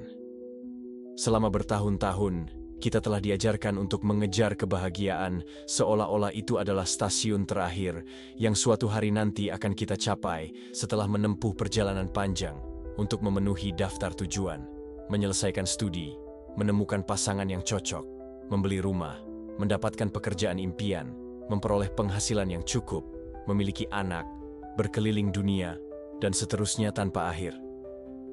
Pandangan yang tampaknya logis ini, jika menjadi perangkap diam, menjanjikan sesuatu yang tidak pernah sepenuhnya terpenuhi, karena ketika kita mencapai satu hal, tujuan lain muncul lebih jauh di depan. Kebahagiaan yang dianggap penuh dan permanen tidak pernah tercapai. Mengapa? Karena kebahagiaan bukanlah tujuan. Itu bukanlah piala di ujung jalan. Kebahagiaan adalah pengalaman yang terjadi sepanjang jalan. Dan hanya ketika kita berhenti mengejarnya seolah-olah itu adalah sebuah objek, kita mulai mengenalinya dengan cara yang paling tidak terduga. Budaya modern telah menjual gagasan tentang kebahagiaan yang terus-menerus. Euforia yang tak berujung, hampir menjadi kewajiban emosional. Jaringan sosial, iklan, dan banyak filosofi pengembangan diri mendorong kita untuk percaya bahwa merasa sedih, bingung, atau bahkan bosan adalah tanda bahwa ada sesuatu yang salah. Namun, tidaklah demikian. Kesedihan, ketakutan, frustrasi, dan bahkan kekosongan adalah bagian dari repertoar kehidupan yang alami. Rasakan emosi ini. Ini bukan kegagalan sistem, melainkan tanda bahwa kita hidup. Menolak mereka, mengabaikan mereka, atau membius mereka hanya akan menjauhkan kita dari kemungkinan memahami secara mendalam. Daripada melarikan diri dari emosi ini, kita harus mendengarkan mereka, karena terkadang rasa sakit adalah satu-satunya bahasa yang dimiliki jiwa untuk meminta perhatian, untuk menunjukkan kepada kita bahwa kita menyimpang dari jalur. Ada perbedaan antara kebahagiaan dan kesempurnaan. Yang pertama seperti hembusan angin hangat, menyenangkan namun cepat berlalu. Yang kedua, di sisi lain, seperti lantai kokoh di bawah kaki kita. Hal ini tidak selalu terlihat, tidak selalu menarik, tetapi memberikan arti, arah, dan koherensi. Kesempurnaan adalah mengetahui bahwa apa yang Anda lakukan penting bagi Anda untuk berada di tempat yang tepat, bahkan jika itu menyakitkan, bahkan jika itu mahal. Ini adalah perasaan hening karena kedamaian dengan diri sendiri, bahkan ketika di luar sana badai. Dan ini hanya dapat dicapai jika Anda mengizinkan diri Anda untuk selalu bertanya, apakah ada sesuatu yang membuat Anda bahagia? Dan mulai bertanya apakah Anda memiliki akal sehat, serta apakah itu sesuai dengan nilai-nilai Anda, dan dengan apa yang benar-benar penting bagi Anda. Tidak semua hal yang memberikan kesenangan akan memberikan nilai tambah, dan banyak hal yang paling berharga dalam hidup tidaklah menyenangkan. Cinta terhadap kebenaran, membesarkan anak, merawat orang yang sakit, menjalani proyek yang sulit, dan membuat keputusan etis ketika lebih mudah untuk tetap diam. Tak ada satupun hal yang sederhana, tetapi semua ini membangun Anda, membentuk Anda, memberikan kekuatan batin yang tidak dimiliki oleh orang lain yang hanya mencari kemudahan dangkal. Jadi, daripada mengevaluasi setiap keputusan dengan tolok ukur kesenangan, lebih bijaksana untuk mengukurnya dengan tujuan. Tanyakan pada diri Anda, apakah ini membuat saya lebih dekat dengan kehidupan yang saya inginkan?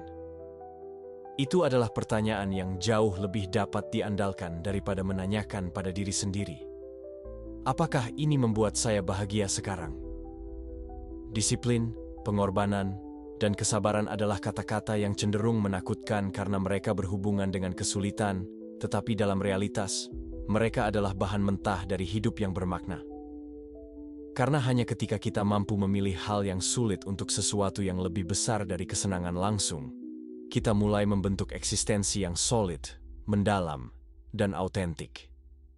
Sebaliknya, kehidupan yang dipandu oleh penghindaran rasa sakit dan pencarian rangsangan konstan membuat kita merasa kosong, terjebak dalam hiburan dan kenyamanan yang dangkal. Validasi momen-momen yang tidak jelas adalah bagian penting dari jalur ini. Ini bukan tentang meromantisasi penderitaan, tetapi untuk memahami bahwa ada kebijaksanaan di dalamnya, bahwa setiap tahap memiliki tujuan, termasuk yang belum kita pahami. Anda tidak perlu baik-baik saja agar hidup Anda memiliki nilai. Anda tidak perlu merasa bahagia untuk melakukan langkah-langkah penting ini.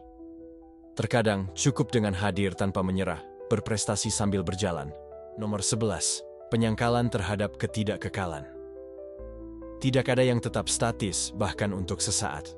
Gunung yang terlihat seperti kekal akan terkikis seiring waktu. Pohon yang tumbuh subur akhirnya akan jatuh.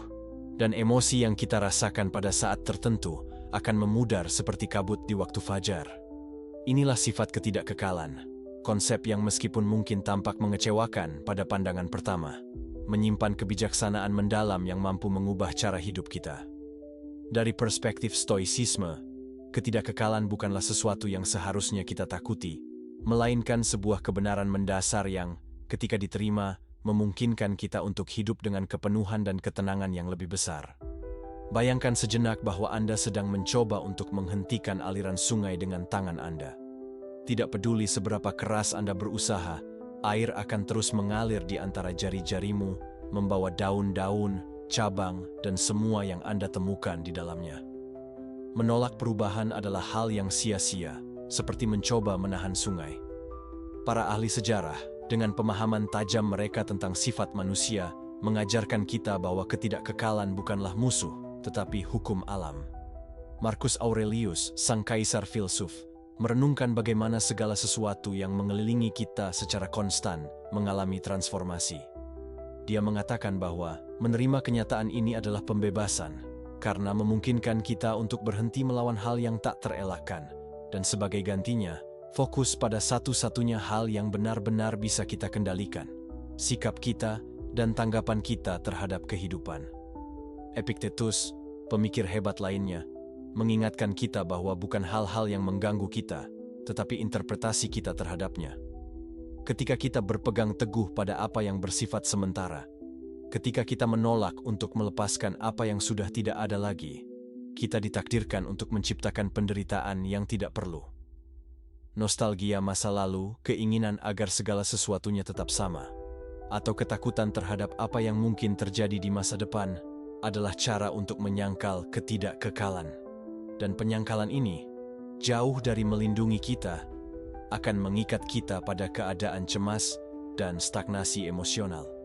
Namun, ketidakkekalan bukan hanya sumber penderitaan, ia juga merupakan sebuah kesempatan. Dengan menerima bahwa segala sesuatu bersifat sementara, kita belajar untuk hidup dengan rasa syukur dan penghargaan pada saat ini. Setiap saat, setiap hubungan, setiap pengalaman memperoleh nilai yang lebih dalam ketika kita menyadari sifatnya yang cepat berlalu. Ini bukan tentang hidup dalam ketakutan kehilangan, tetapi tentang mencintai dengan intensitas yang lebih besar. Mengetahui bahwa apa yang kita miliki hari ini mungkin tidak sama dengan besok. Kesadaran ini mengundang kita untuk hidup dengan cara yang lebih autentik, tidak bisa dianggap remeh, dan menemukan keindahan meskipun dalam hal-hal yang sementara. Penderitaan, meskipun menyakitkan, juga bagian dari aliran konstan ini. Stoicisme mengajarkan kita bahwa penderitaan bersifat sementara, seperti hal-hal lainnya. Kita tidak bisa menghindari badai kehidupan, tetapi kita bisa memilih bagaimana menavigasinya. Menerima bahwa rasa sakit itu akan ada memungkinkan kita untuk menghadapinya dengan ketenangan.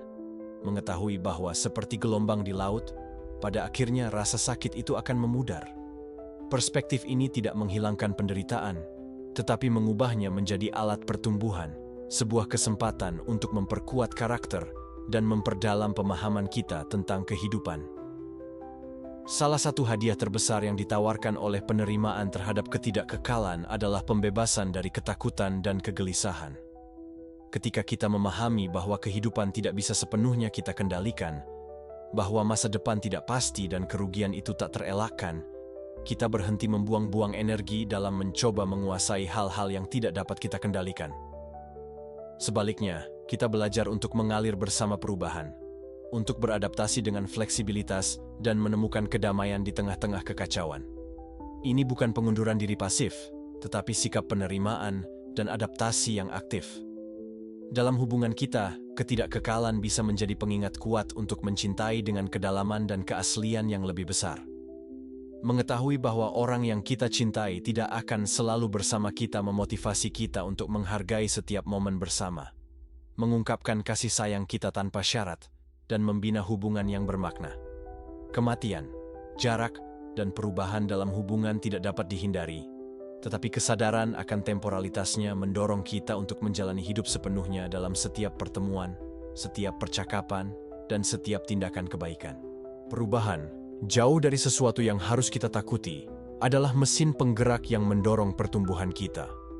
Heraklitus, sang filsuf prasokratik, mengatakan bahwa tidak ada seorang pun yang mandi 2 kali di sungai yang sama, karena baik sungai maupun orangnya telah berubah. Penolakan terhadap perubahan mengingkari hakikat kemampuan kita untuk berkembang, untuk belajar, dan untuk mengubah diri kita menjadi lebih bijaksana dan berbelas kasih terhadap diri sendiri. Merangkul ketidakkekalan berarti merangkul kehidupan dalam segala kekayaan dan kompleksitasnya, dan membiarkan diri kita dibentuk oleh pengalaman serta muncul lebih kuat dan ulet. Akhirnya, ketidakkekalan adalah sebuah undangan untuk hidup dengan rasa syukur. Temporalitas tidak mengurangi nilai suatu barang, sebaliknya, hal itu malah mengintensifkannya. Mengetahui bahwa sesuatu tidak akan bertahan selamanya mendorong kita untuk lebih menghargainya, untuk menikmatinya dengan intensitas yang lebih besar. dan untuk tidak hanya menerima kehadirannya dalam kehidupan kita. Sikap bersyukur ini bebas dari ketakutan, kekhawatiran, dan ikatan yang memungkinkan kita untuk hidup dengan lebih banyak kebebasan dan kedamaian.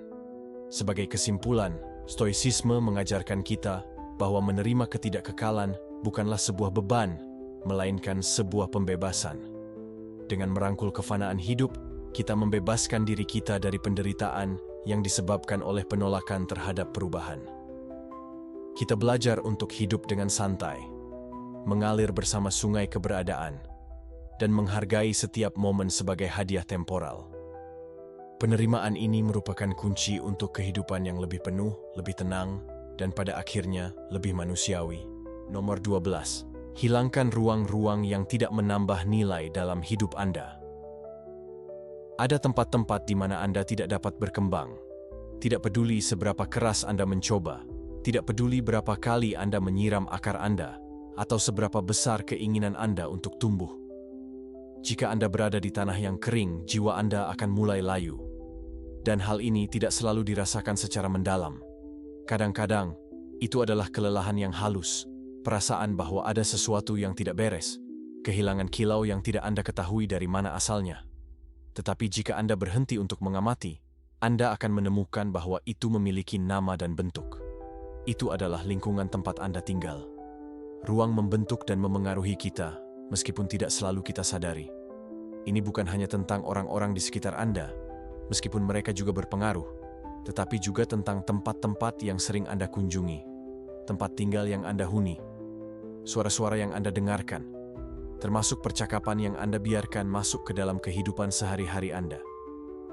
Setiap faktor tersebut memiliki pengaruh tak terlihat yang lebih kuat terhadap keadaan mental, emosional, dan spiritual kita. Dan tidak, Anda tidak lemah karena melihat diri Anda terpengaruh. Anda adalah manusia. Penularan emosional itu nyata. Itu tidak hanya terjadi antara orang, tetapi juga antar ruang.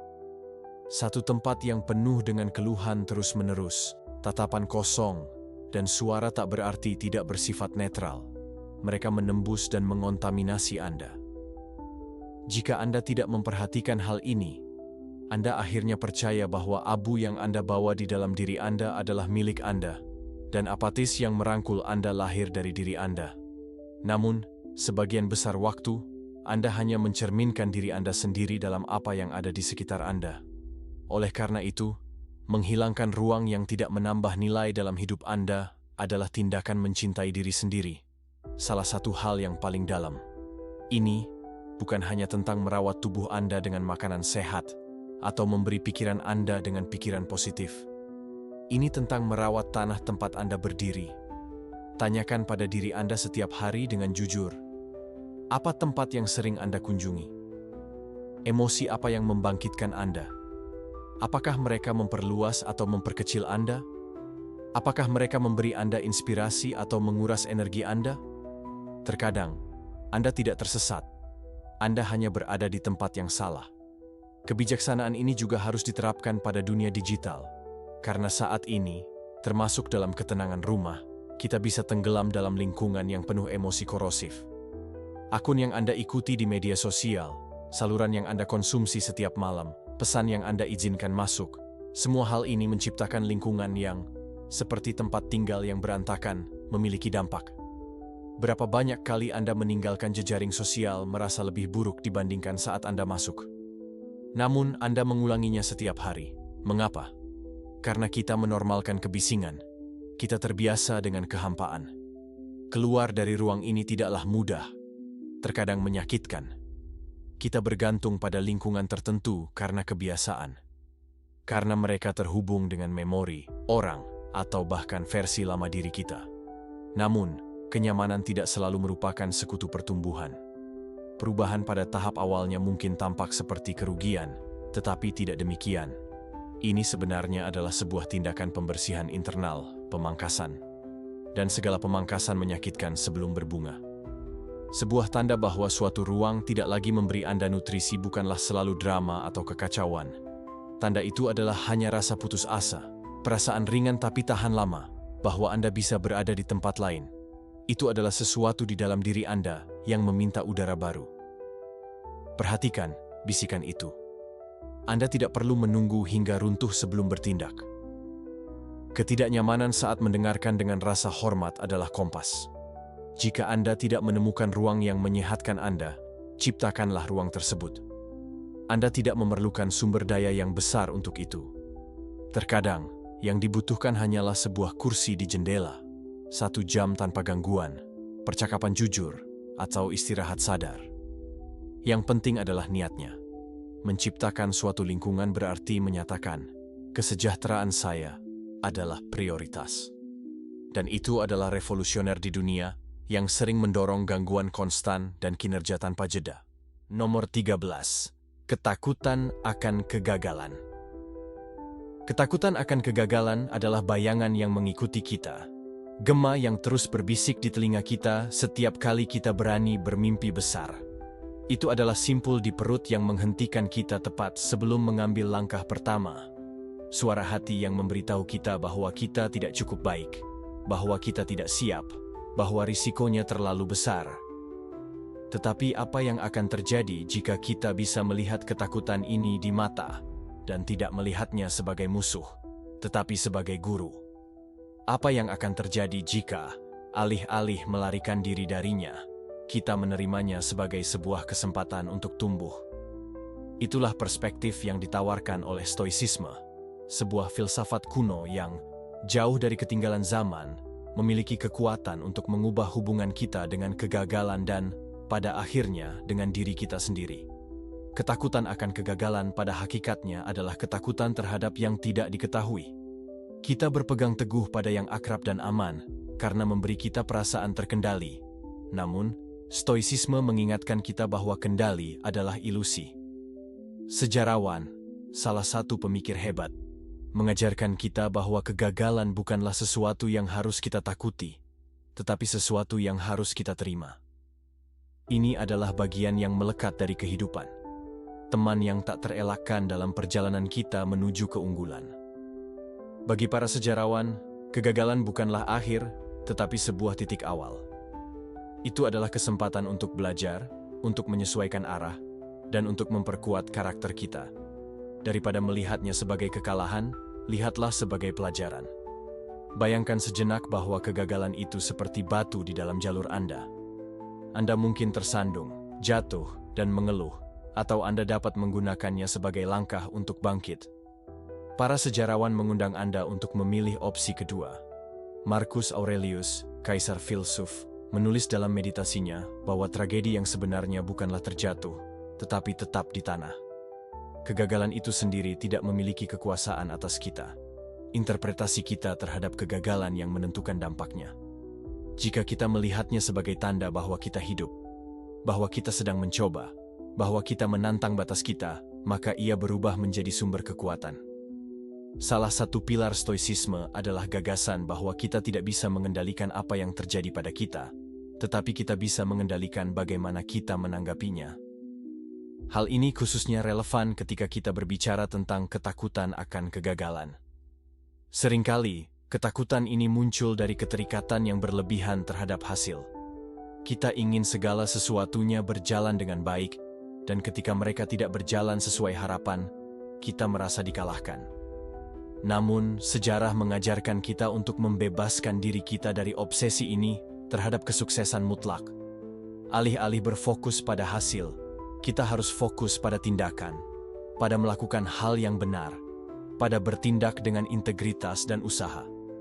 Keberhasilan dalam perspektif ini tidak diukur dari apa yang kita capai, tetapi dari bagaimana kita mencapainya. Sokrates adalah contoh sempurna dari ide ini. Meskipun dia dijatuhi hukuman mati, kemenangan sejatinya bukanlah berdiam dalam kelangsungan hidupnya, tetapi dalam kesetiaannya terhadap prinsip-prinsipnya. Hidup dan meninggal sesuai dengan keyakinannya. Dan itulah yang menjadikannya mercusuar kebijaksanaan untuk generasi masa depan. Kegagalan Anda bukanlah kegagalan semuanya, tetapi sebuah demonstrasi bahwa kesuksesan sejati adalah menjalani hidup yang otentik dan berani. Sikap tabah juga mengajarkan kita untuk melihat kegagalan sebagai kesempatan untuk mengkalibrasi ulang.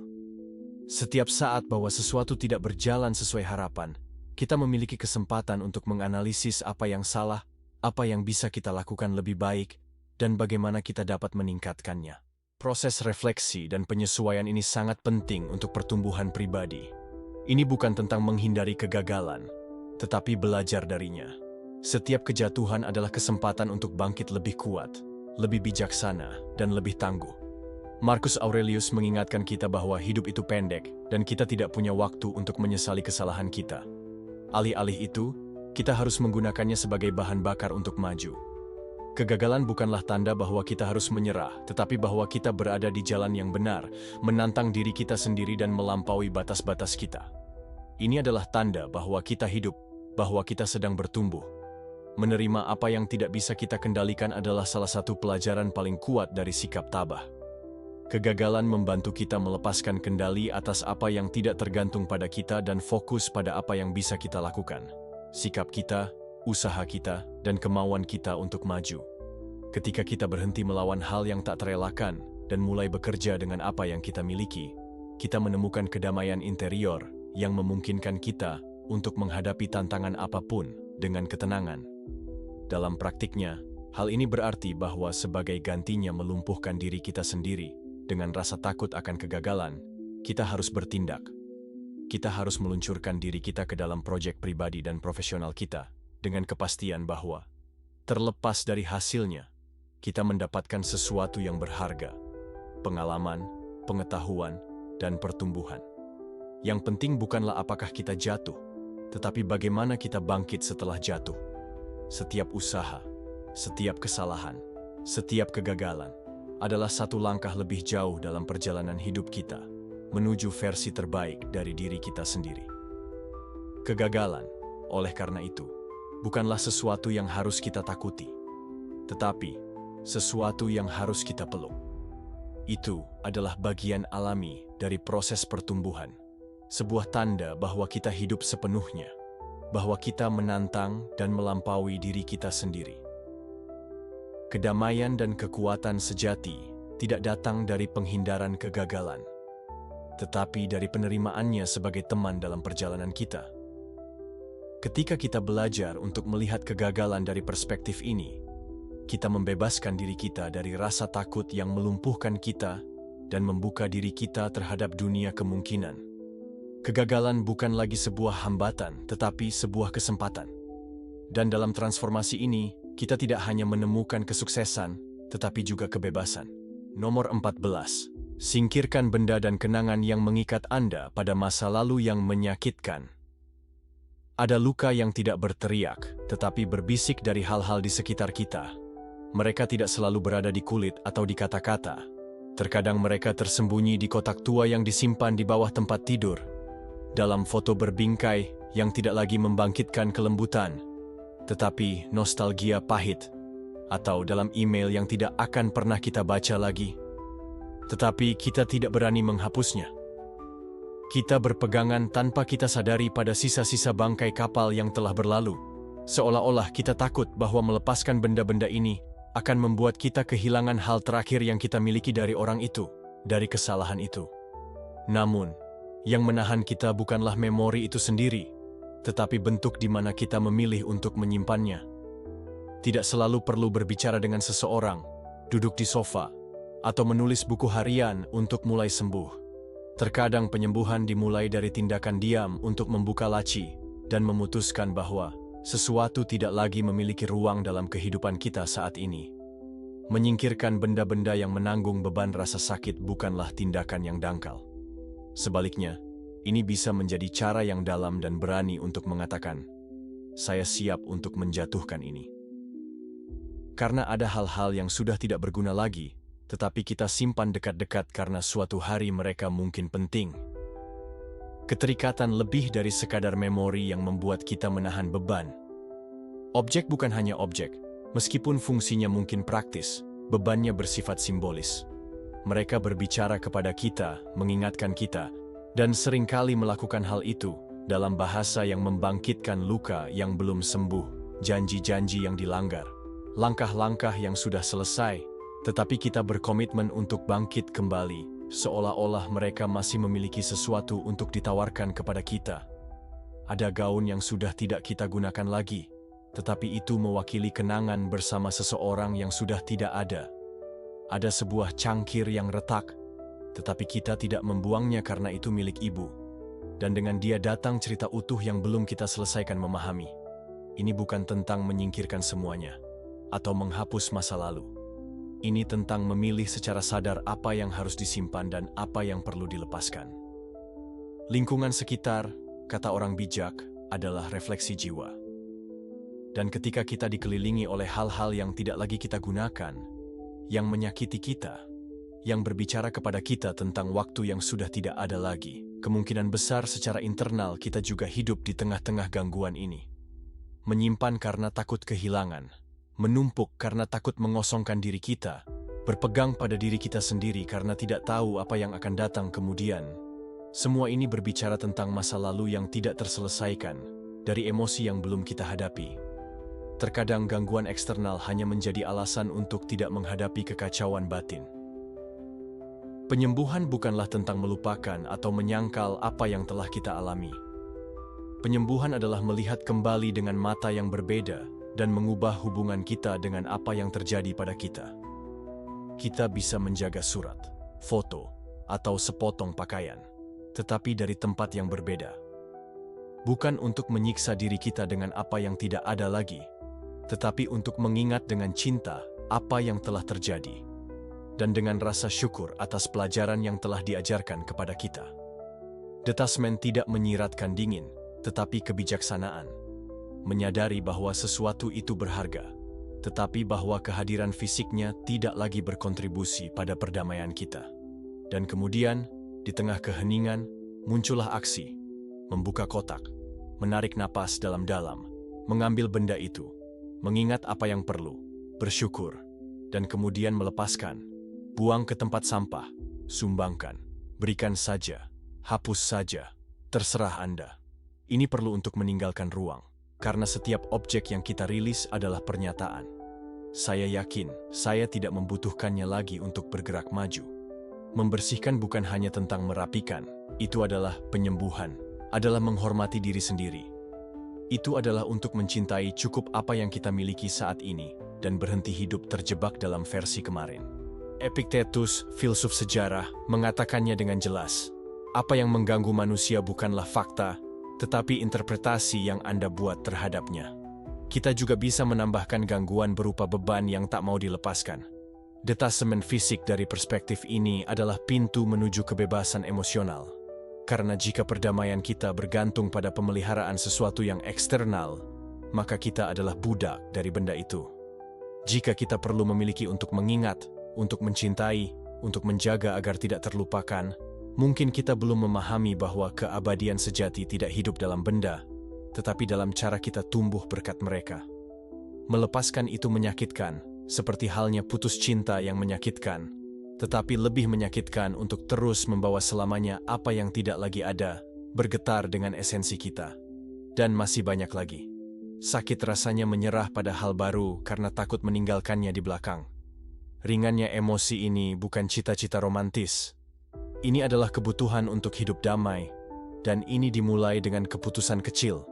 Membersihkan lemari, menghapus file, melepaskan yang telah memenuhi tujuannya.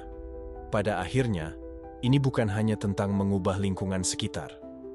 Ini tentang mengubah hubungan yang kita miliki dengan sejarah kita. Bukan untuk menyangkalnya, tetapi untuk mengubahnya. Bukan untuk melarikan diri dari masa lalu, tetapi untuk melangkah lebih jauh menuju cahaya masa depan. Karena ketika kita meninggalkan ruang di luar, kita juga meninggalkannya di dalam. Dan di sana, di ruang yang baru diciptakan itu, sesuatu yang baru bisa tumbuh, sesuatu yang belum kita ketahui, tetapi yang menunggu kita. Nomor 15. Validasi eksternal. Dalam dunia yang sangat terhubung, di mana perhatian telah menjadi mata uang pertukaran, validasi eksternal adalah senjata bermata dua. Seringkali orang membingungkan persetujuan orang lain dengan nilai diri mereka, terjebak dalam perangkap berbahaya yang memengaruhi harga diri, identitas, dan kebebasan pribadi. Memahami fenomena ini adalah hal yang mendasar untuk mendapatkan kembali kendali atas kehidupan kita sendiri. Media sosial telah menciptakan skenario di mana validasi eksternal diukur dalam angka, pengikut, suka, komentar. Kuantifikasi pengakuan ini menghasilkan rasa nilai yang salah. Semakin banyak keterlibatan yang Anda dapatkan dari suatu publikasi, semakin diterima rasanya oleh orang lain. Tetapi apa yang terjadi ketika suka tidak cukup? Penguatan intermiten dari platform ini menyebabkan ketergantungan emosional yang mirip dengan kecanduan. Harga diri berfluktuasi sesuai dengan respons orang lain, meninggalkan individu tersebut rentan terhadap pendapat orang lain. Yang mengkhawatirkan adalah bahwa pengakuan ini seringkali tidak ada hubungannya dengan keaslian, tetapi dengan apa yang dianggap relevan oleh algoritma. Untuk membebaskan diri dari ketergantungan ini, penting untuk mendefinisikan ulang konsep penerimaan diri. Daripada mencari validasi di luar, kita perlu menumbuhkan harga diri berdasarkan nilai internal dan persepsi pencapaian serta pertumbuhan kita sendiri. Sejak kecil, kita diajarkan untuk berperilaku sesuai dengan harapan masyarakat. Pemrograman mental ini menciptakan rantai tak terlihat yang membatasi pilihan kita. Banyak mimpi terkubur karena ketakutan akan penilaian orang lain. Apa yang akan mereka katakan? Ketakutan ini menciptakan kandang yang mencegah pembangunan diri. Banyak orang mengorbankan keaslian mereka agar sesuai dengan cetakan yang ditetapkan. Namun, hidup dengan skema ini adalah hidup menjadi dua, menyangkal kemungkinan untuk menemukan potensi diri kita sendiri. Untuk memutus rantai ini, kita perlu mempertanyakan sumber ketakutan. Apakah benar-benar penting apa yang orang lain pikirkan tentang kita? Pada sebagian besar waktu, kritik datang dari orang-orang yang juga terjebak dalam ketidakamanan mereka sendiri. Alih-alih mencari persetujuan eksternal, kita perlu mencari koherensi internal. Banyak orang mencari validasi dari keluarga, teman, dan rekan kerja sebelum mengambil keputusan penting. Namun, inovasi dan pertumbuhan pribadi seringkali menyiratkan jalan yang sepi dan sedikit konvensional. Disalahpahami bisa menjadi tanda bahwa seseorang sedang bergerak maju ke arah yang unik. Belajarlah untuk menikmati proses membangun jalan Anda sendiri, tanpa perlu penjelasan atau persetujuan. Ini adalah pelepasan yang kuat. Ketika Anda berhenti mencari pemahaman dari orang lain, kepercayaan akan muncul dalam visi Anda sendiri. Tidak semuanya dimaksudkan untuk dilihat seperti yang Anda lihat. Validasi yang paling penting adalah validasi yang berasal dari diri sendiri. Tidak semua kritik itu setara. Ada komentar yang menambahkan perspektif dan membantu meningkatkan, sementara yang lainnya hanya proyeksi sederhana dari ketidakamanan orang lain. Kuncinya ada di pengembangan filter yang sadar. Sebelum menerima kritik, tanyakan pada diri Anda, apakah itu berasal dari seseorang yang memiliki pengalaman dan pengetahuan di bidang tersebut? Apakah niatnya untuk membantu atau melemahkan semangat? Kesalahan umum adalah memberikan bobot yang sama pada semua pendapat. Namun, umpan balik yang berharga biasanya berasal dari orang yang berwenang pada topik, atau mereka yang benar-benar menginginkan kesejahteraan kita. Belajar untuk membedakan kritik membangun dari kebisingan eksternal memungkinkan Anda tumbuh tanpa mengorbankan harga diri. Menjadi autentik berarti bertindak dalam keselarasan dengan esensi diri Anda sendiri. Namun, semakin Anda mencari persetujuan orang lain, semakin terdilusi individualitas Anda. Ini adalah siklus paradoks. Dalam pencarian penerimaan, banyak orang menyesuaikan diri dengan harapan orang lain, kehilangan identitas mereka dalam proses. Keinginan untuk diterima adalah sesuatu yang alami, tetapi tidak bisa mengorbankan keaslian. Keaslian sejati muncul ketika seseorang membebaskan diri dari rasa takut penolakan. Ini bukan tentang menantang masyarakat untuk pemberontakan, tetapi bertindak sesuai dengan prinsip internal, tanpa perlu izin eksternal. Stoicisme menawarkan alat untuk mengembangkan identitas yang solid, independen dari penilaian orang lain. Epictetus mengajarkan bahwa kita tidak bisa mengontrol pendapat orang lain, tetapi lebih kepada reaksi kita terhadap mereka. Berlatihlah bersikap acuh tak acuh terhadap apa yang tidak dapat kita kendalikan adalah penting. Validasi eksternal bersifat fluktuatif, tetapi nilai-nilai internal tidak tergoyahkan. Ketika tindakan didasarkan pada prinsip, pendapat pihak ketiga kehilangan relevansinya. Sejarawan tidak mencari pengakuan, tetapi keunggulan pribadi. Kepuasan datang dari usaha yang diarahkan dengan baik dan pertumbuhan internal. Pendekatan ini memungkinkan Anda membuat keputusan dengan jelas, tanpa menjadi budak penerimaan sosial. Kebebasan sejati muncul ketika keamanan emosional datang dari dalam.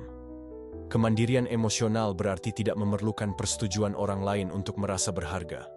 Membangun kemerdekaan ini berarti menerima diri sendiri secara mendalam, baik kekuatan maupun kelemahan, serta menumbuhkan pola pikir yang tangguh. Daripada menunggu validasi eksternal, sangat penting untuk mengembangkan hubungan yang kokoh dengan diri sendiri. Sikap tabah mengajarkan bahwa kekuatan terbesar terletak pada pikiran. Ketika kebahagiaan tidak bergantung pada penerimaan orang lain, seseorang memperoleh benteng yang tak tergoyahkan. Mencapai kemandirian emosional adalah kunci untuk hidup secara otentik dan meraih kebebasan. Dengan menghilangkan kebutuhan akan validasi eksternal, jalan terbuka untuk kehidupan yang utuh, dibimbing oleh prinsip internal, dan tidak terombang-ambing oleh pendapat orang lain. Kedamaian sejati mental lahir ketika seseorang berhenti mencari persetujuan dan mulai hidup sesuai dengan kodenya sendiri.